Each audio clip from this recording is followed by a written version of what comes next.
Hi అండి, అందరికీ నమస్కారం. ఈ వీడియోలో మనం అంగల్లో ములకల్చర్ మార్కెట్ లో ఈ రోజు ఇప్పటి వరకు జరిగినటువంటి వేలంపాట ప్రకారం రేట్లు ఏ విధంగా పడిందో తెలుసుకుందాం. మొదట అంగల్ మార్కెట్ గమనిస్తే గనక నిన్నటితో పోస్తే కొద్దిగా మార్కెట్ లో స్పీడ్ అనేది పెరిగిందండి.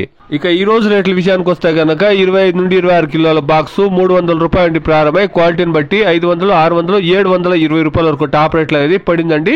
అంగల్ మార్కెట్ లో ఇప్పటి వరకు జరిగినటువంటి యాక్షన్ ప్రకారం టాప్ రేటు 720 రూపాయలు. ఇక ములకల్చర్ మార్కెట్ విషయానికి వస్తే గనక ములకల్చర్ మార్కెట్ లో ఇప్పటి వరకు జరిగినటువంటి యాక్షన్ ప్రకారం 300 రూపాయల నుండి ప్రారంభమై క్వాలిటీని బట్టి 500, 550 రూపాయల వరకు టాప్ రేట్లు అనేది పడిందండి. ఇప్పటి వరకు టాప్ రేటు 550 రూపాయలు. రెండు మార్కెట్ లోనూ ఇంకా యాక్షన్ కొనసాగుతా ఉంది కాబట్టి టాప్ రేట్లు పెరిగే ఛాన్సెస్ అనేది ఉంటుందండి. వెయిట్ చేసి చూస్తాం. Today as of now Angal market 25 to 26 kilo boxes 300 rupees to 720 rupees top and top. Mulakalacheruvu market 200 rupees to 550 rupees top and top. ఇదండి ఈ రోజు ఇప్పటి వరకును అంగల్ మరియు ములకల్చర్ మార్కెట్ లో ఉండేటువంటి టమాటో రేట్లు. అంగల్ మార్కెట్ లో ఇప్పటి వరకు 1-2 మండీలు మాత్రమే యాక్షన్ కంప్లీట్ అయిందండి. ఇంకా చాలా మండీలు యాక్షన్ జరగాల. అదే విధంగా ములకల్చర్ మార్కెట్ గమనిస్తే కనుక 7 గంటలు 8 గంటల వరకు యాక్షన్ జరుగుతుంది కాబట్టి డిమాండ్ పెరిగితే గనక ఖచ్చితంగా రేట్లు పెరిగే ఛాన్సెస్ ఉంటుందండి. వెయిట్ చేసి చూస్తాం. Please subscribe my channel, please like the video, please share my video to others. Thank you.